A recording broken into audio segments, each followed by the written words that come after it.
আসসালামু আলাইকুম everyone, welcome back to my channel. আজকে আপনাদের সাথে শেয়ার করব মজাদার একটি পরোটা রেসিপি। দেখতে যেমন সুস্বাদু, খেতেও কিন্তু অসাধারণ এবং লোভনীয়। অন্যান্য পরোটার চাইতে কিন্তু এই পরোটাটি একদমই আলাদা। চলুন তাহলে দেখে নেওয়া যাক। এখানে আমি পরোটার জন্য 2টি ডিম নিয়েছি। ভালো করে ডিম দুটি আমি ফাটিয়ে নেব। এর মধ্যে দিয়ে দেব 1 চিমটি পরিমাণ লবণ স্বাদ মতো এবং দিয়েছি 1 চামচ চিনি। আপনারা চাইলে চিনির পরিমাণ বাড়িয়ে দিতে পারেন। এই পর্যায়ে ভালো করে আমি মিক্স করে নেব। এখন একটি বোল নিয়েছি, এর মধ্যে আমি ডিমগুলো ঢেলে দেব এবং পরিমাণ মতো দিয়ে দেব ময়দা। আমি এখানে 1 কাপ পরিমাণ ময়দা নিয়েছি 2টি ডিমের জন্য। ডিম যদি বেশি হয় অবশ্য ময়দাও কিন্তু তার সমপরিমাণ হবে। এই পর্যায়ে ভালো করে সবগুলো উপকরণ আমি মিক্স করে নেব এবং হাত দিয়ে মেখে একটি সুন্দর ডো তৈরি করে নেব। দেখুন এইরকম হয়েছে। এখন অল্প পরিমাণ তেল আমি উপর দিয়ে ছিটিয়ে দিয়েছি এবং 10 থেকে 15 মিনিটের জন্য রেস্টে রেখে দেব। অবশ্যই কিন্তু রেস্টে রাখবেন।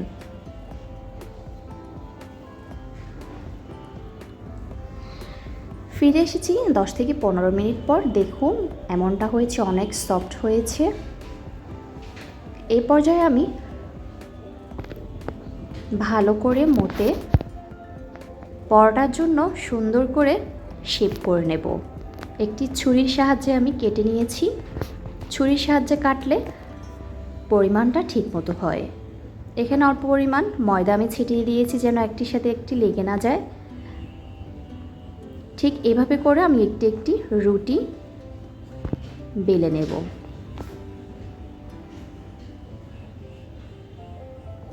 সাধারণত আমরা যেভাবে রুটি বানাই এইভাবেই কিন্তু এই পরোটাটা বানিয়ে নিয়েছি। দেখুন এমন পাতলা করে করেছি, আমার হাতের আঙুল কিন্তু দেখা যাচ্ছে ঠিক এরকম পাতলা হবে। এরকম করে সবগুলো পরোটা আমি তৈরি করে নিয়েছি।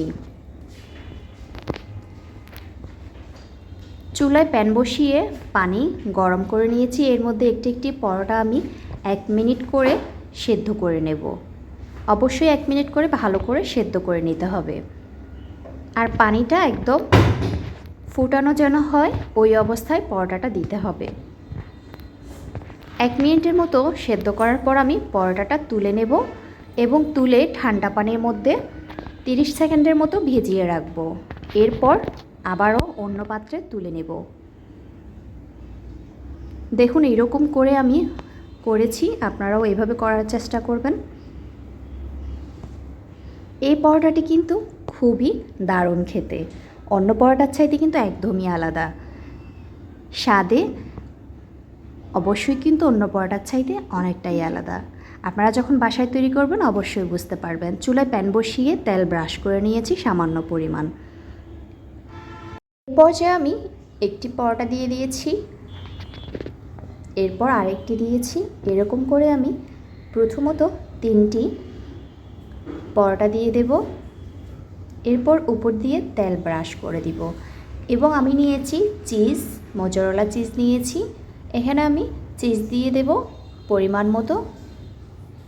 ঠিক এরকম করে ছড়িয়ে দেব। এরপর বাকি 3টি পরোটা আমি উপর দিয়ে সেমভাবে দিয়ে দেব এবং উপরে আবারও তেল ব্রাশ করে দেব ঠিক আগের প্রসেসে। এরপরে ঢাকনি দিয়ে চুলার আগুন কিন্তু একদম লো হিটে রাখতে হবে। লো হিটের চাইতে আরেকটু কমে তারপরে রাখতে হবে। চুলার আগুন যদি বাড়িয়ে দেওয়া হয় তাহলে কিন্তু পরোটাটা পুড়ে যাওয়ার সম্ভাবনা থাকবে।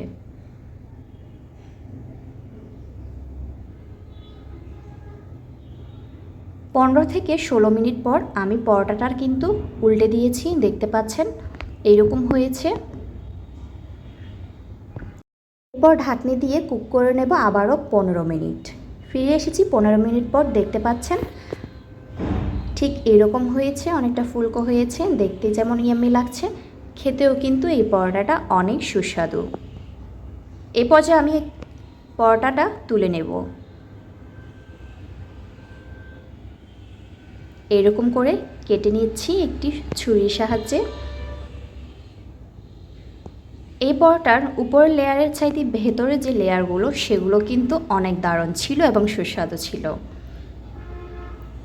দেখুন খুবই ইয়াম্মি হয়েছে। একবার হলো কিন্তু বাসায় ট্রাই করবেন, কমেন্ট বক্সে জানিয়ে দেবেন এবং সাবস্ক্রাইব কিন্তু অবশ্যই করবেন। ধন্যবাদ সবাইকে।